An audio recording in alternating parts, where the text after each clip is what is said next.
On hour two, we go national, international, and beyond. In the third hour, we do a deep dive on a person of interest or a hot topic. And before I reveal what those are, I want to say happy angelversary to Eric Wright, aka Easy E, who was, as crazy as that sounds, my friend and somebody that helped me put down roots here in LA and fend off all the weirdos when I didn't know east from west and red from blue. So rest in peace, Eric. And man almighty, I miss you. I know that sounds crazy because his lyrics and my womanism, feminism don't seem to go together. But if you knew Eric, it's not crazy at all. And speaking of knowing Eric and crazy, our guest in hour three is Crazy Bone, the Grammy Award-winning artist, entrepreneur, lyricist of the groundbreaking, game-changing group Bone Thugs-n-Harmony. I haven't talked to him on the mic probably 25 years, so it's giving retrograde, it's giving a full circle moment, and just like we had earlier this week with Faith Evans. If you missed that, I suggest you can find any of our podcasts on YouTube, or you can find them wherever you get your pods, wherever pods live on the internets. There we are. Hour two, we're going to be hearing from Emmy Award-winning journalist Georgia Fort. She's going to join me in studio. And if you don't know the name, you know the face. She is an independent journalist based in Minnesota who has been doing groundbreaking work. She brought us a lot of the breaking news around George Floyd in 2020, and she was targeted by Pam Bondi in the Department of Justice, one of the persons who was arrested, along with Don Lemon. And since people know Don Lemon, that's the name you know. But the folks there in Minnesota are the ones that are taking the brunt of this. And so we'll get some insight from her and learn a little bit more about her journey, her personal journey. So it's going to be a jam-packed and wonderful day. You're always invited in at 800-920-1580, 800-920-1580. You could also get in via the YouTube channel. The conversation in the comments section is always robust. That's KBLA 1580 at youtube.com. We're joined now, speaking of Left Coast, by the president and CEO of the St. Joseph Center in Los Angeles. For nearly 50 years, St. Joseph Center has been supporting working poor families, unhoused individuals across LA, and it's one of the county's largest service providers. Before he was at the St. Joseph Center, he served as Chief Strategy Officer for an organization committed to transforming social and economic conditions in South LA. So happy to meet you, Dr. Ryan Smith. It's a pleasure, and a couple things. One, I'm happy to be in front of you. You don't know this story. Uh-oh, not a story I don't know first thing in the morning. It was earlier in your radio career, and, you've always done the good work. You've always been, Bayard Rustin talks about angelic troublemakers. It is who you've been. I was 15 years old listening to you, and you promoted a fellowship for young people to learn organizing skills through an organization called Youth United for Community Action. Because I heard that ad, which you were promoting, I applied for that fellowship at 15, got it, became a youth organizer knocking on doors in South LA. My first boss was Aurea Montes Rodriguez, who ended up becoming, amazing executive at Community Coalition, where I ended up working before I came to St. Joseph Center. But you started my career in social justice. And I just want to say your words really do matter. So thank you for having me this morning. Oh, that's very kind of you to say. I mean, clearly you were on a trajectory of change and impact, but I'm glad to be part of that. Tomorrow we're having something called the State of Black Women in LA, and the whole women's takeover of this entire station. I'll be kicking it off at Doolin's from 6 to 9. Everyone's invited, and we're going to have some very powerful women there. And then the rest of the day, live from KBLA, all of my colleagues are taking over. And I say that to say, to remind everyone to join. It's free, and I can't wait to see you on Crenshaw. But I also say that to say, in your position at St. Joseph's, I assume that you get somewhat of a bird's eye view of the state of LA, of black LA in general, and the state of black women in LA, even though you're not one of those. And from a health perspective, it's something that always is on my mind, just because of all of the things we face, whether it's the regular weathering of black people existing, or whether it's access to health care, or bouncing back from COVID, or the environmental toxins, the environmental racism that South LA endures. How do you see, I know it's a very broad question, but how do you see the state of black women in LA snapshot right now, 2026? Yeah, and I should say Happy Women's History Month. Thank you. And we should also say Happy Women's Futures Month. Yeah. So, there are a couple things. One, so at St. Joseph Center, we're actually the largest homeless services and housing, one of the largest homeless services and housing organizations in all of LA County. And we support 15,000 people who are experiencing housing insecurity and homelessness. Many of those we are seeing are women. Many of those are black women. I'll tell a little bit about my story and why what you just mentioned is so important and why your work is important. So my mother spent her life savings to move from South LA to Culver City because she heard the schools were good and they could graduate young black men. She did everything possible in order for me. She did everything possible in order for me to really thrive. Until one day, the home that she had spent her entire life building, we got we had spent 10 years building. I saw an eviction notice, and they told us we had 10 hours to vacate. My mother, a proud woman, handed us trash bags and said, we have to put all of our belongings here. She actually wanted to make sure I graduated from Culver City High School. So she knocked on her neighbors' doors, as proud as she was, and said, I don't have much, but if you allow us to sleep in your living room so that my son can finish his final couple of semesters at UCLA, I'll be on my feet in a second, but I want him to thrive. And that neighbor said yes. And it was a black counselor who was a woman and my black assistant principal who paid for my college applications to go to UCLA.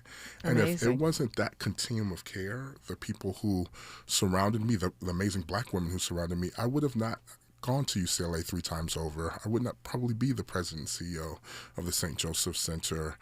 So centering the real fact that many black women are heads of household and are holding families together is very important when we talk about public health issues. I'll also say, as my mother's gotten older, unfortunately she's suffering from severe mental illness, so I am her caretaker. Oh, wow. So I do my day job and I go home to her. But I say this because we need to talk more about how we uphold the mental health of black people and black women, how we ensure that we have housing, which is a public health issue, how we ensure that we have all the wraparound services necessary for people to thrive, particularly in this moment as we're seeing an uptick in women who are experiencing homelessness here in LA County. Yeah. A lot to unbox there, and we will get to it. Thank you for being so transparent and sharing your story. We will continue our conversation with Dr. Ryan Smith and you on KBLA Talk 1580. She's reclaiming her time on KBLA Talk 1580. More First Things First with Dominic DePrima when we come forward. All the women who independent, throw your hands up at me. This March, we're turning up the volume on the women who changed everything. KBLA Talk 1580 is proud to celebrate Women's History Month, honoring the trailblazers, truth tellers, and game changers who shaped our world, our culture, and our community. From the freedom fighters to the firsts, from the boardroom to the front lines, from the unsung to the unforgettable. All month long, we're celebrating the stories, the voices, and the conversations that remind us that women Black women have always led the way. Don't miss a moment. This is our moment. This is our story. Stay tuned to KBLA Talk 1580, Los Angeles' home for the conversations that matter.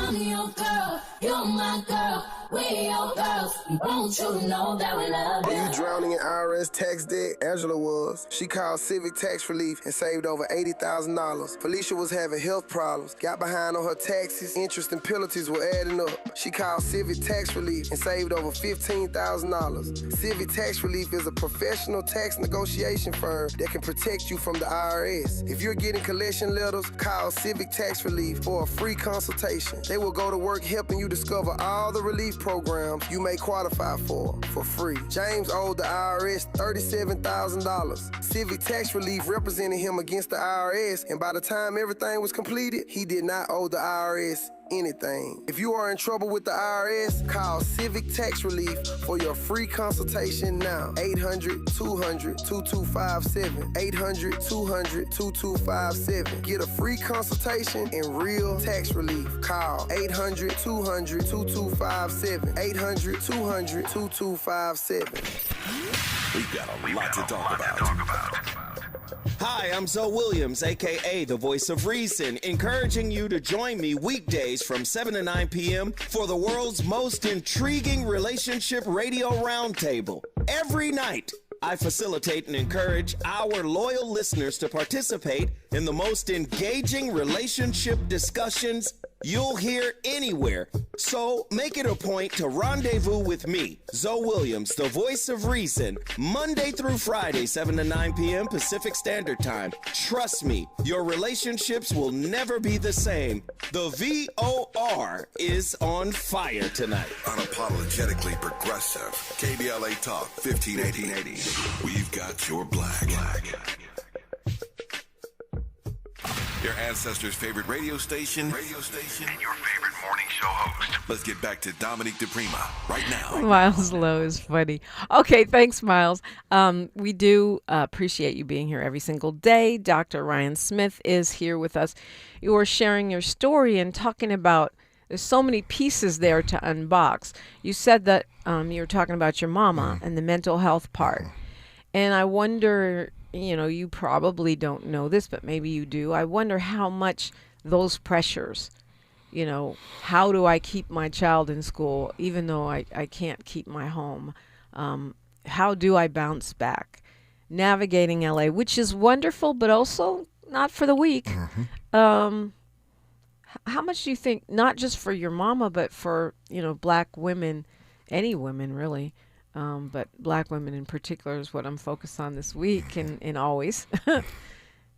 How much of a factor is that in our mental health? Oh, it's a predominant factor. I think, particularly for Black women, we ask a lot. Just like my mother, I know a group of amazing Black women who are very independent, who are heads of households, who are doing everything necessary to keep their family afloat. And yet when we talk about self-care or how we take care of Black women in our communities, that conversation is, it's burgeoning, but it's not centered enough. So we're asking a lot of all women, but certainly of Black women, but we're not making sure that we're protecting Black women, that we're supporting their mental and physical health, that we're ensuring that there should be stability for Black women as well. There's a lot of conversations right now on homelessness about prevention. In order to end homelessness, we need to prevent it. Yeah. That means we need to make sure that if folks are about to teeter on the margins, we're giving rental assistance. We are ensuring that we can help them problem solve. And we aren't doing that enough, particularly with services centered on Black women. So at St. Joseph Center, we're really trying to focus on how we can support our different populations. We have a really amazing program called Cold Talk, which is for women who've experienced homelessness to learn coding skills, to learn technology skills, and learn project management skills. We've done that for over a decade, and we've seen hundreds of women go on to amazing technology organizations, working for Sony, working for Snapchat, working for a lot of places, and they've been victims of domestic violence. Some have been victims of human trafficking. So we have to create spaces for women to thrive, and that's something that we really do. We really do try to honor at St. Joseph Center. Yeah, a lot of important points. And I would imagine, well, let me pivot here because the LA Controller's putting out a lot of information about how we're using our funds for the unhoused here in LA. I know we were talking off the mic about how tight resources are right now anyway, given the decisions that are being made federally. So when you see the budgeting numbers from the controller, and he says that we are not spending the money that is budgeted for the unhoused in LA, that almost half of it is not being spent annually. What does that say to you? Yeah, that was a challenging report to see. I think the controller reported about $500 million of underspent resources. It is breathtakingly hard in this moment. So the county just cut $200 million of services for homeless service providers, $200 million of resources. That represents a 20% cut across the board. So right now, what a lot of people don't understand is because of the state budget, because of some challenges with revenue generation at the local level, we're cutting homeless services 20% across every single provider in Los Angeles. Even though we've seen 2 years of progress, even though we see more people inside than we ever before, I think Mayor Bass's Inside Safe is a really good example that when we put our mind to it, things work. There's been a 25% reduction in homelessness in our community that we represent in SPA 5. We've seen almost nearly a 20% reduction in homelessness across LA County. But we're not going to see and continue to see progress if we cut homeless services. So when there are parts of money that are underspent, it should be repurposed. When you say 20%, I mean, the data that I've seen is more incremental than that. There's smaller improvements, 3, 5 at the most in the city, and countywide. Less than that. So what are you looking at when you say 20%? Yeah, this is based on the annual homeless count that happens across the board. When we say 20% reduction, we're talking about unsheltered homelessness, that we've been able to bring more people inside who are in interim and permanent housing over the last 2 years than we've seen before. And it is the first time we've seen a sustained decline in homelessness in LA County, in decades. So you're talking about perhaps a person might be in a shelter or they might be in some kind of transitional housing and they're coming into permanent supportive housing. That's right. As opposed to just coming from the streets or a tent into a shelter or a temporary. That's right. We've been able to reduce particularly folks who are chronically homeless coming inside, which is really, really powerful and important. It shows that there is progress. But to your point, we still have a lot more work to do. In LA County alone, 75,000 people outside. Black people represent 7% of the county, and yet we represent a third of the people experiencing homelessness. This is not a reflection of the brilliance of Black people or our persistence, but it is a reflection of our unique relationship with this country and all the systemic racism and classism that we see. We have been pushed out of housing systems for decades, and that continues. So, I love my colleagues who always just like, yeah, well, the system's broken and blah, blah, blah. But no, the system's doing exactly what it's designed to do, and that was to ensure that Black people did not have access to housing. So homelessness is a downstream issue to a lot of complicated upstream challenges, right? When we're not talking about prevention, where we're not supporting youth who are experiencing homelessness or youth in foster care who are not actually moving into housing, when we talk about unemployment issues, divestment in South Los Angeles and other communities, that's the real issue that we need to address. So we're mitigating the things downstream, but we got to move upstream.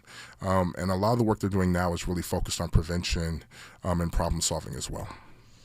Yeah, just a minute and a half here till news, traffic, and sports. We'll continue on the other side. You're talking about all these populations, and one of the ones that really I I guess, ruminate about is the elders, right? Because LA Times had a powerful piece, I think it was about a year ago, concerning how many people who are now unhoused are people who can no longer afford their rent because they're not able to work, because they're 70, 80 plus, or they have some kind of not mental health, but physical health challenge. The mental health that one goes throughout any age group, right? And what can we do about that? That seems like it's something that's going to continue to be a challenge because the boomer generations are retiring or growing into retirement age by the thousands every day in this country. Yeah, so one of the fastest growing populations in homelessness are people over 55. We run the largest food bank on the west side of Los Angeles, although we do work in both the west side, South Los Angeles, and we also have a large presence in downtown. And you should see the lines, Dominique.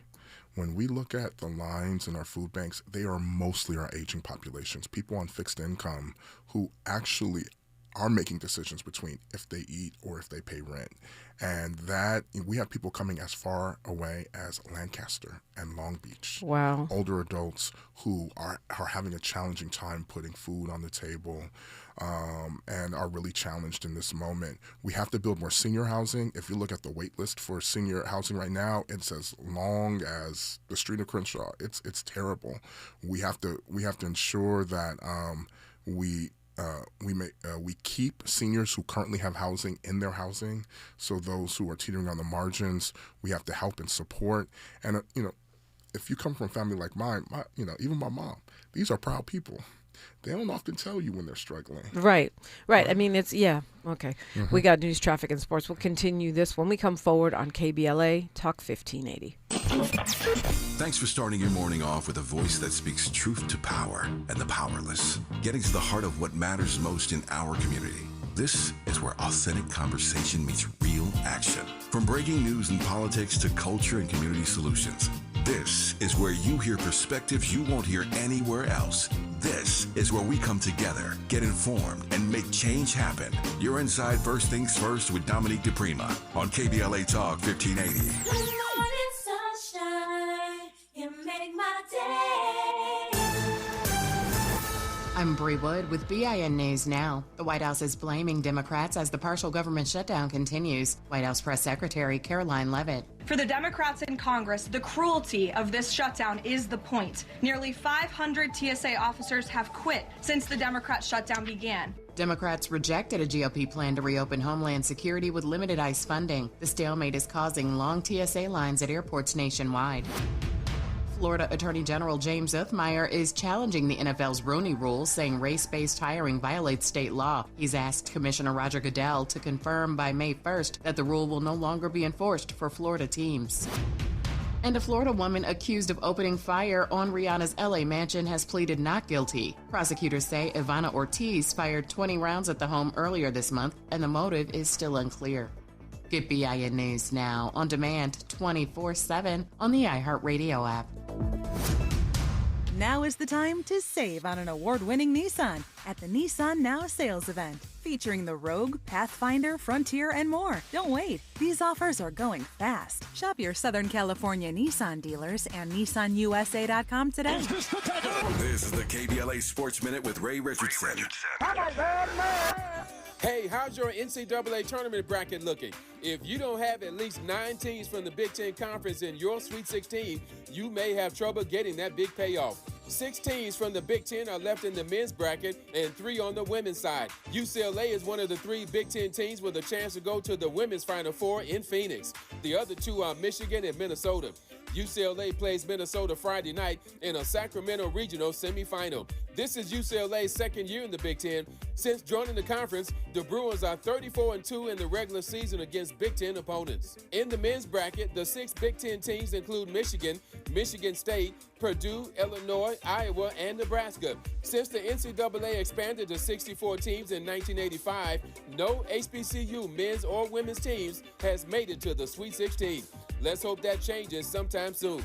No debates, no speculation, just the info you need. That's your KBLA Sports Minute. I'm Ray Richardson on KBLA Talk 1580.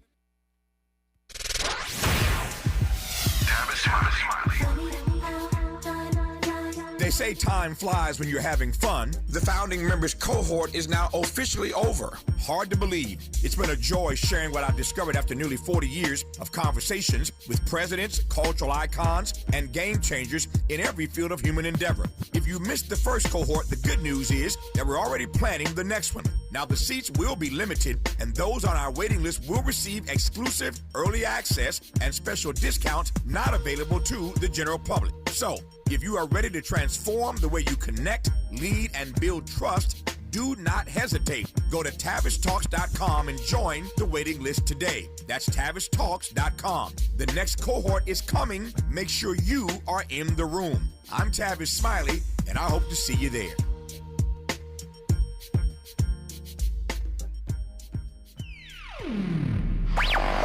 All I need is one mic. With a KBLA Talk 1580 editorial, I'm Dr. Nicordelai Corte. Less than 24 hours before a planned California governor's debate, USC and KABC Television Channel 7 pulled the plug after a week of growing outrage that not a single candidate of color had been invited to participate. USC says it was just math, polling numbers, fundraising totals, nothing personal. But here's the problem with that argument. Every one of the 6 candidates who made the cut was white, and every one of the candidates left out was not. At some point, the outcome is the message, regardless of the formula that produced it. The 4 excluded candidates, former U.S. Health Secretary Javier Becerra, former L.A. Mayor Antonio Villaraigosa, former State Controller Betty Yee, and State Superintendent Tony Thurmond, are not fringe figures. These are people who've won major statewide elections and served millions of Californians. Here's the deeper lesson. California is one of the most diverse states in the nation. Latino voters, Black voters, and Asian American voters don't just live here. We decide elections here. When the people organizing a debate about California's future build a stage that looks nothing like California, they're not just making a scheduling error, they're sending a signal about whose voice matters. Even some of the invited candidates called on USC to expand the field ostensibly because they understood what was at stake. That said, it is worth noting that none of the invited candidates had the courage to stand in solidarity with people of color and bow out of participating in the debate. But we'll leave that alone for now. Canceling the debate was not a victory, it was damage control. The real lesson is that diversity cannot be an afterthought in the criteria. It has to be baked into the thinking from the very beginning. Voters of color are not a special interest. We are the electorate. With the KBLA Talk 1580 editorial, I'm Dr. Nicordelai Corte. As always, we welcome your feedback.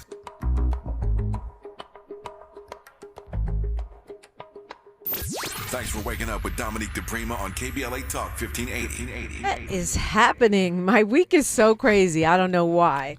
I'm sure it's my fault. Anyway, Dr. Ryan Smith is here from St. Joseph's. And we probably should have started here, but let's go here now since we are here now.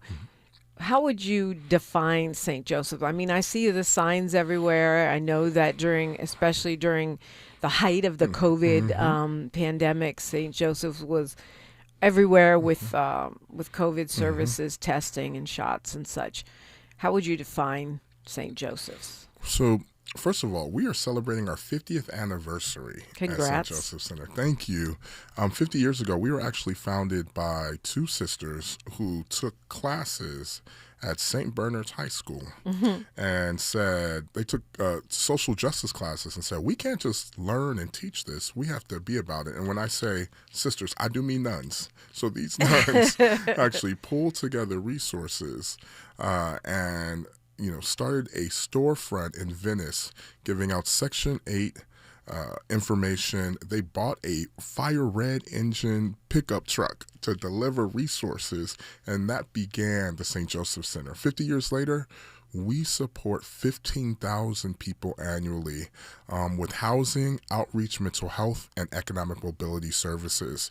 I'm happy to say, we have over 400 staff who are currently working at the St. Joseph Center. 55% of those staff are Black. 60% of those folks have experienced homelessness or have been formerly incarcerated themselves. So the people who are most proximate to this work are helping to solve this work. And they are the most amazing group of people you can find and know. So that work is really important and really powerful.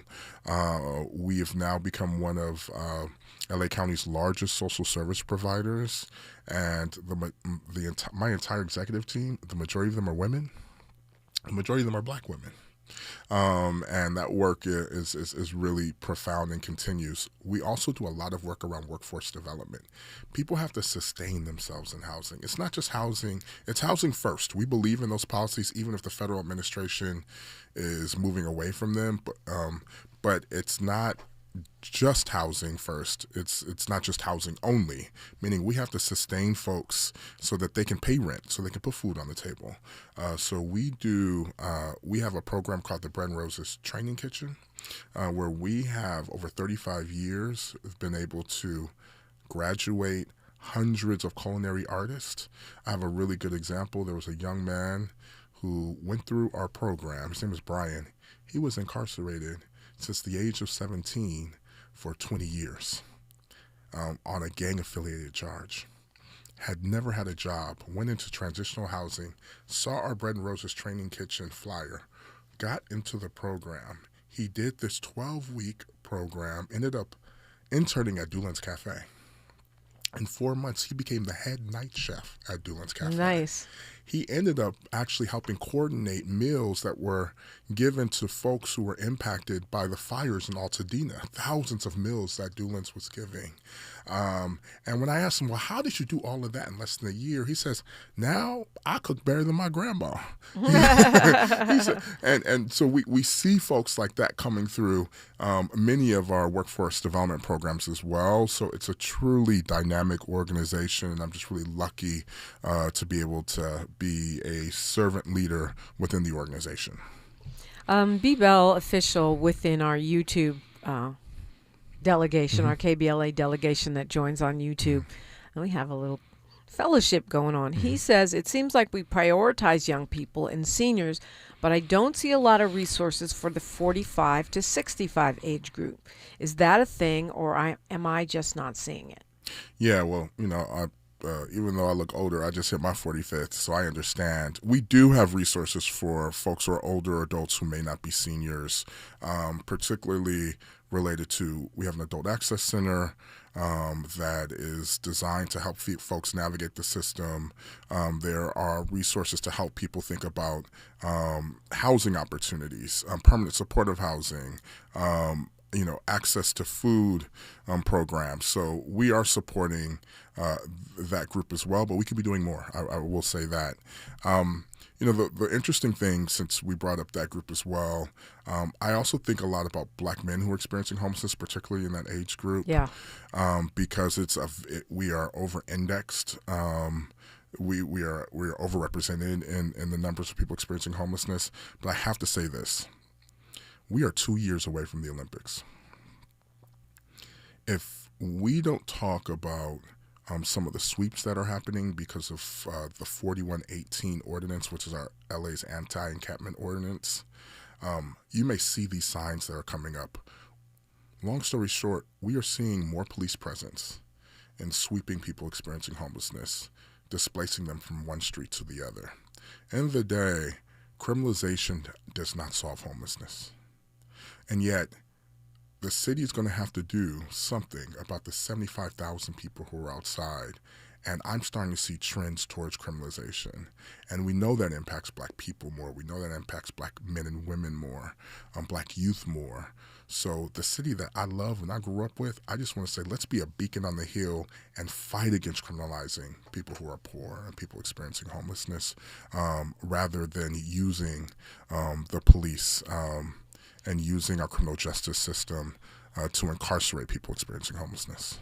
So what do we, the concerned citizen, the change makers, the KBLA delegation, which tends to pay attention and be active, what do we do about that? I mean, we're talking about city leadership, the city council, even the mayor. We're talking about the LAPD, and I imagine the sheriffs, because I'm figuring that you're talking countywide, not just inside the city of LA. Yeah, Mayor Karen Bass and folks like Council President Marquise Harris Dawson, they have a history of really fighting for the civil protections of people. I know they'll continue that work, but I will say this, the sisters who founded the organization said it's not just what you do, it's how you do it.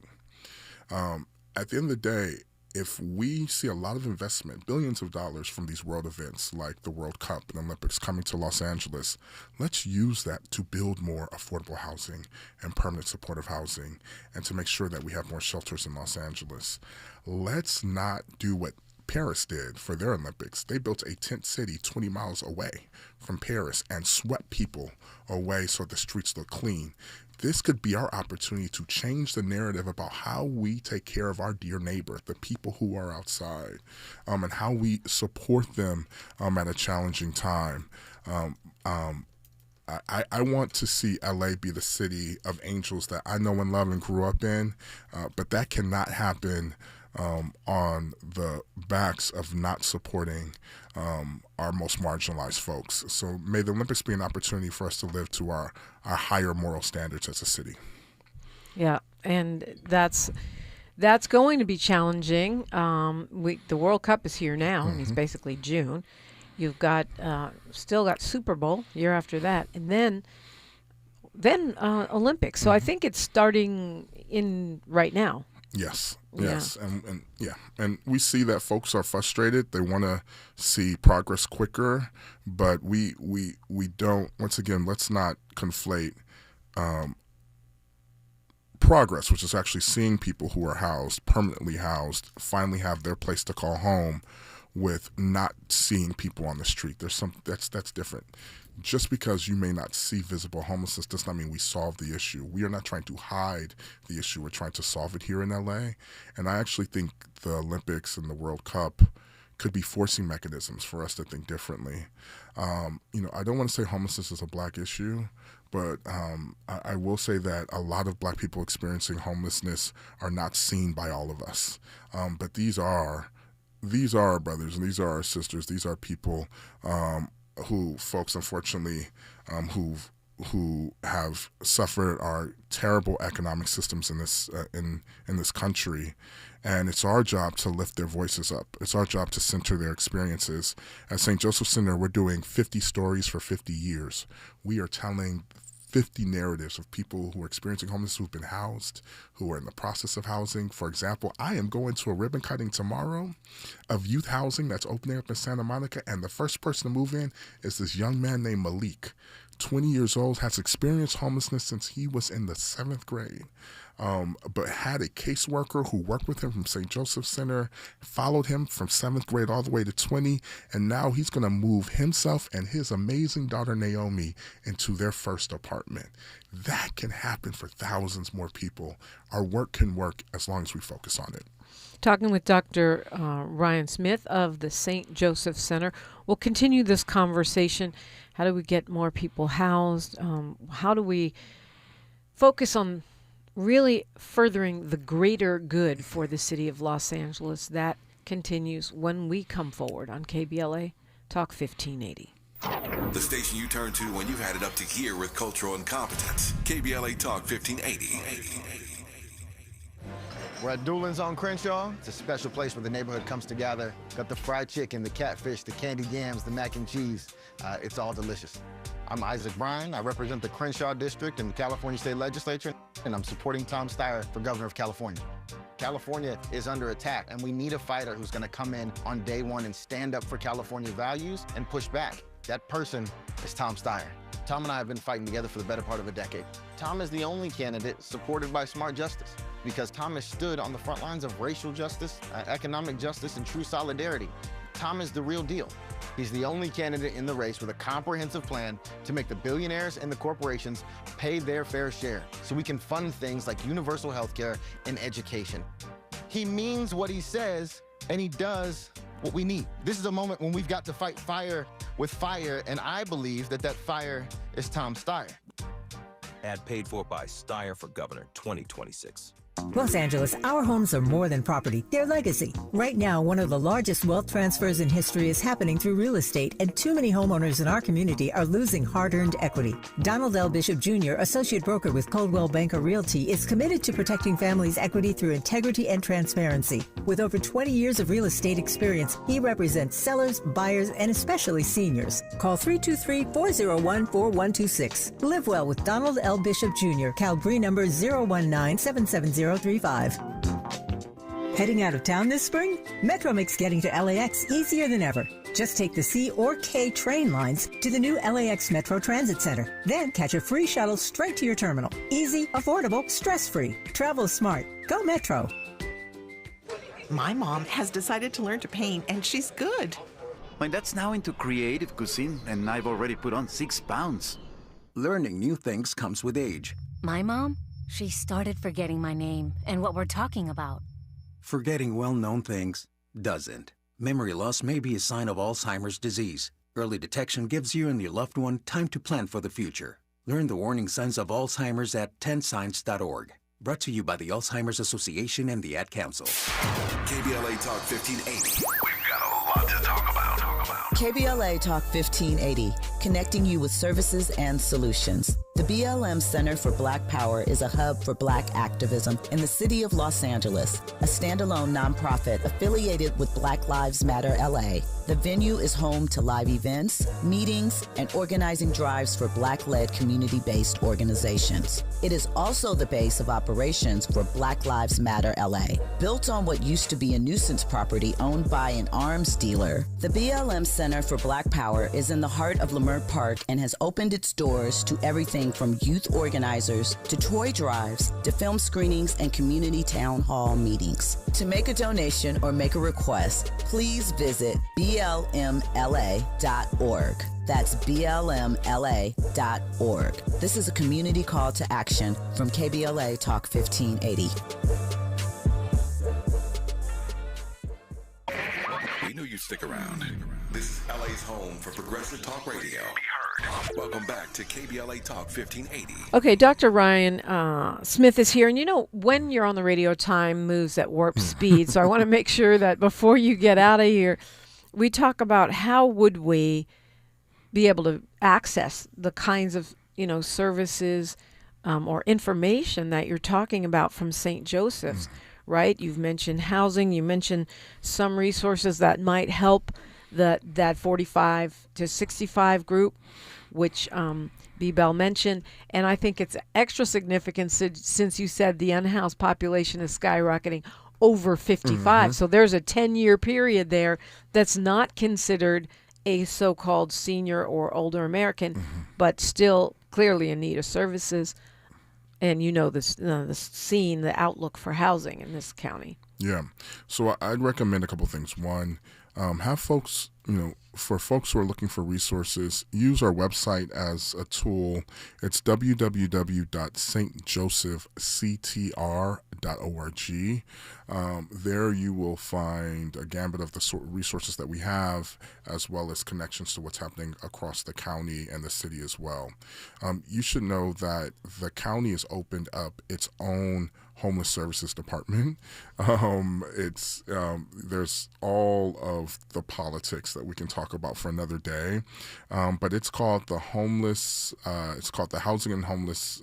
SHS, the Housing, Homeless Services and Housing Department. Sorry, and it's actually going to be the largest homeless service department in the entire country. $1 billion annual budget to support people experiencing homelessness. They have a website that they're putting up as well. Obviously, you can go to the LAHSA website, which is the Los Angeles Homeless Services Agency. There's a lot changing there. The county has divested all of its money from LAHSA.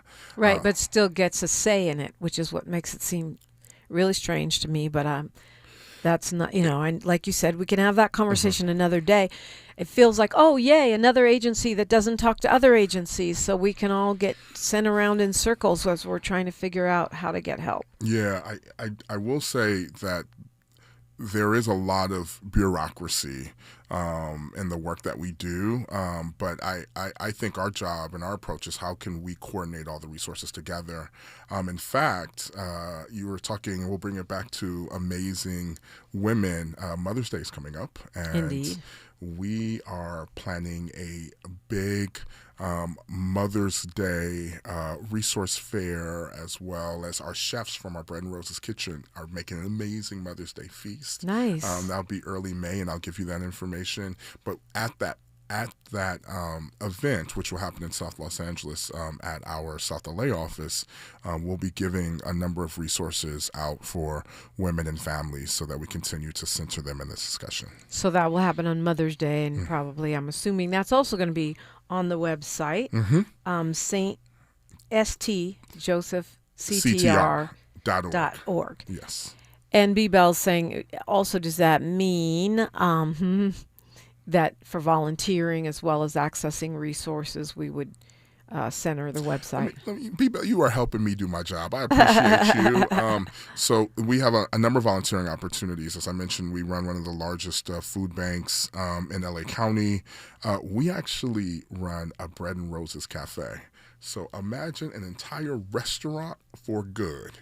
That is only for people experiencing homelessness. We're not talking about a soup kitchen. We are talking about people sitting down at table settings with flowers, and we have chefs, celebrity chefs, who gave up careers to create meals every single day for folks experiencing homelessness. It's on Rose Avenue in Venice, and we, over the last 35 years, have produced 1 million meals in dignity.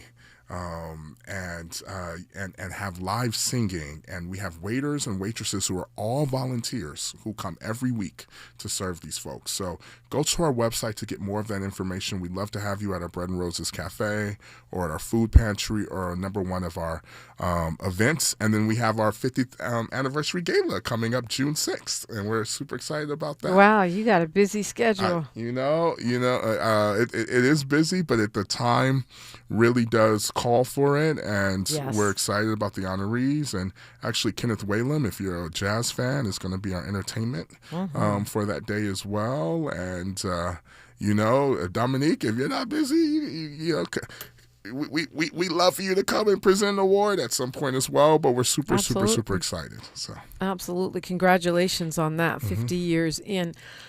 We only have a couple minutes here, but I have to ask this question because you've referenced in the conversation several individuals who were homeless, unhoused long-term, and then got into permanent supportive housing. And there's a stereotype that a lot of those folks are chronically homeless because they don't want to be inside. What do you say about that? Yeah, and this is an important conversation. One, there's starting to be this trend of people saying, well, these people are service resistant. They don't want services, right? So why are we expending it to them? Or there are people who don't want to come inside. And I will say, we have some people who need more support, need more time, need more resources. But a lot of our work is predicated on relationships. Our job is to build relationships with folks and help them along the way in the process. So, one of my dear friends, Erin Aubrey Kaplan, wrote this really amazing story of a woman named Renee, who was a playwright in Los Angeles and was experiencing homelessness at the time. Many people would have considered her to be chronically homeless. She actually did her play in front of all my staff while she was still sleeping in a shelter. She got connected to us. We were able to provide interim housing, and I'm happy to say that she has qualified for permanent supportive housing in a Marigold complex in West Hollywood. Wow. Older Black woman has been outside for a while, but this was her time. She was able to access her Social Security and her disability. She became stable. A lot of people had given up on Miss Renee. But we can't give up on our people, just like I would never want somebody to give up on my mom. Yeah. So at the end of the day, we got to fight the good fight for our people. I know I'm squeezing in a lot at the last minute here, but for those folks that are couch surfing or about to be couch surfing, or they know that their current situation is running out and they don't have the means, they don't see the means for another way. Talked about prevention. Where should those folks turn? So there's a couple things that are really important. One, the city has invested through ULA and a lot of support for rental subsidies.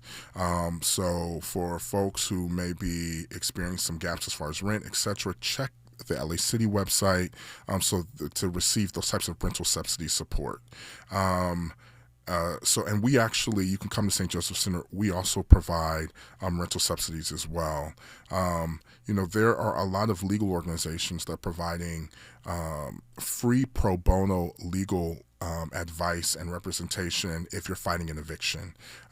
You can come to us or go to any groups like Public Counsel, Bethzetic, who are doing legal clinics so you can know your rights as well.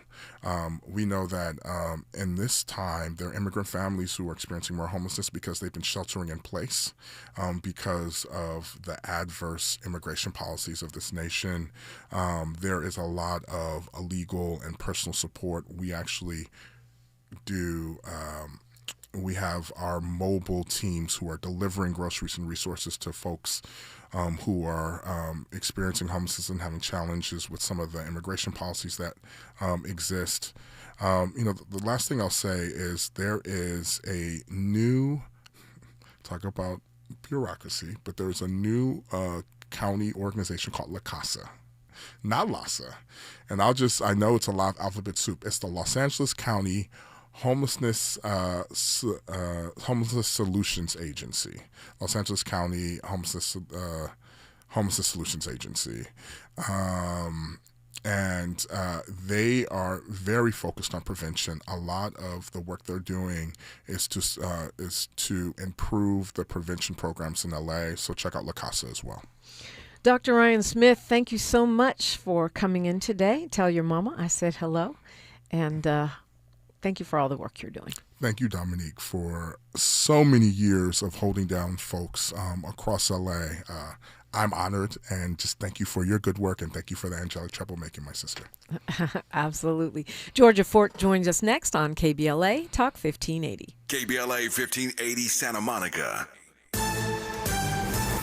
I'm Bree Wood with BIN News Now. The White House is blaming Democrats as the partial government shutdown continues. White House Press Secretary Caroline Leavitt. For the Democrats in Congress, the cruelty of this shutdown is the point. Nearly 500 TSA officers have quit since the Democrat shutdown began.